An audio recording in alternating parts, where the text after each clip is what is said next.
ખેડબ્રહ્મા તાલુકાના સંગ્રામપુરા ગામે શંકાની આડના ઝઘડામાં 3 જિંદગી હોમાઈ।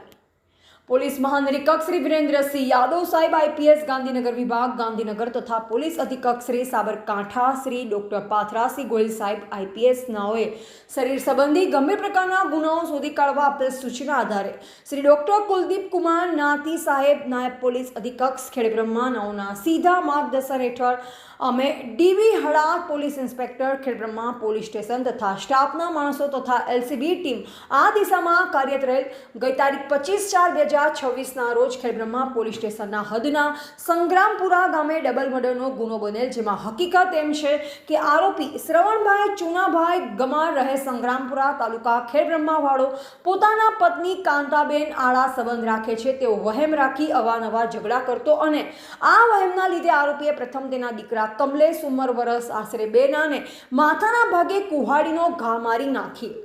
અને તેની પત્ની કાંતાબેને માથાના ભાગે કુહાડીના ઘા મારી જીવલેણ ઈજા પહોંચાડેલ અને પોતાની માતા જમનાબેન છોડાવવા વચ્ચે પડતા તેઓને પણ માથાના ભાગે કુહાડીથી ગંભીર ઈજા કરતા સારવાર દરમિયાન તારીખ 26/4/2026ના રોજ અમદાવાદ સિવિલ હોસ્પિટલ ખાતે મરણ ગયેલ છે અને ઈજા પામનાર આરોપીની પત્ની કાંતાબેન હાલમાં અમદાવાદ સિવિલ હોસ્પિટલ ખાતે સારવાર હેઠળ છે અને આ કામનો આરોપી શ્રવણભાઈ ચુનાભાઈ ગમાનાને આરોપીના ભાઈ ઈશ્વરભાઈ યુનાભાઈ ગમાનાએ કુહાડી વડે જીવલેણ ઈજા કરતા તેમજ આરોપીના કાકી હળદીબેન રામાભાઈ ગમાનાઓએ આરોપી શ્રવણભાઈને લાકડીનો ફટકો મારી મોત નિપજાવેલ હોય। આ બાબતેની સંગીતાબેન વાઇફ ઓફ ઈશ્વરભાઈ ચુનાભાઈ ગમાર રહે સંગ્રામપુરા તાલુકા ખેડબ્રહ્મા નાઓએ આરોપી વિરુદ્ધ અલગ અલગ ફરિયાદો આપતા ગુનો રજીસ્ટર કરવામાં આવેલ છે અને આ ગુનામાં સંડોવાયેલ આરોપીઓને હ્યુમન સોર્સિસ તેમજ ટેકનિકલ સર્વેલન્સ આધારે રાઉન્ડઅપ કરી કાયદેસરની કાર્યવાહી કરવાની તજવીજ ચાલુમાં છે। મરણ જનારની લાશનું પોસ્ટમોર્ટમ કરાવી અંતિમ વિધિ સારું વાલી વારસાને સોંપવામાં આવેલ છે। આ કામના આગળની તપાસ ચાલુ છે અને ઈશ્વરભાઈ ચુનાભાઈ ગમાર રહે સંગ્રામપુરા તાલુકા ખેડબ્રહ્મા જિલ્લા સાબરકાંઠા તથા હળદીબેન રામાભાઈ સાંકળાભાઈ ગમાર રહે સંગ્રામપુરા તાલુકા ખેડબ્રહ્માને રાઉન્ડઅપ કરેલ છે। આ કામગીરી કરનાર પોલીસ અધિકારી Shri DV Hadad police inspector Khedbrahma, Shri DC Sakariya police inspector LCB Himmatnagar, Shri KV Vahoniya PSI Khedbrahma, outpost head constable Dharmendrakumar Natwarbhai, outpost police constable Pradeepsinh Mahendrasinh, outpost police constable Dhavalkumar Kevalbhai તેમજ outpost police constable Mayankkumar Kantibhai. Reporter Jayesh Thakor સાથે શૈલેષ પટેલ, જિલ્લા બ્યુરો ચીફ સાબરકાંઠા।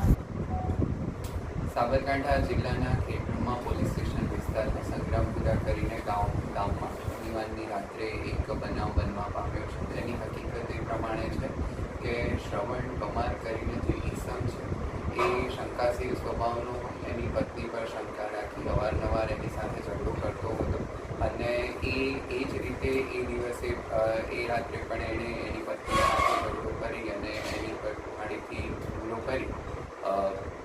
હુમલો કરેલો અને એના પુત્ર પર પણ હુમલો થયેલો અને એની માતા વચ્ચે એ બંનેને બચાવવા જતાં માતા પણ વચ્ચે પડેલા તો એમને પણ એ ઈજા થયેલી અને એના અનુસંધાને એના પુત્રનું અને એના માતાજીનું સારવાર દરમિયાન મૃત્યુ નીપજ્યું છે અને એમના પત્ની જે છે એ અત્યારે હાલ સિરિયસ કન્ડિશનમાં સારવાર હેઠળ છે। અમાર જે ઈસમ છે એ પોતે પણ આ ઘટનાને લઈને અચાનક હતપ્રભ થઈ અને પછી એમણે જાતે પણ પોતાના કપાળ પર પણ ફટકા મારેલા અને આ કોલાહલ થતાં આસપાસમાં જે રહીશો હતા એમાં એમના કુટુંબી એમના મોટા ભાઈ ઈશ્વરભાઈ કરીને રહે છે અને સંગીતાબેન, હલ્દીબેન એ તમામ પ્રકારના ઈસમો ત્યાંથી આવી જતા ઈશ્વરભાઈએ શ્રવણને કંટ્રોલ કરવા જતાં અને હલ્દીબેન બંને એને જે લાકડાના ફટકા મારેલા અને ઈશ્વરે એને કુહાડીનો ફટકો મારેલો અને જેના પરિણામે શ્રવણનું મૃત્યુ થયું છે। હાલ પોલીસે તાત્કાલિક જ ત્યાં સ્થળ પર પહોંચી તમામ ટીમો એલસીબી એસઓજી સાથે માનનીય એસપી સર પણ આવી અને જરૂરી સૂચનો માર્ગદર્શન આપી અને આ આખી ઘટનાના મૂળ સુધી પહોંચવાનો પ્રયત્ન કરી અને જે શકમંદ છે એમના પૂરેપૂરી તપાસના આધારે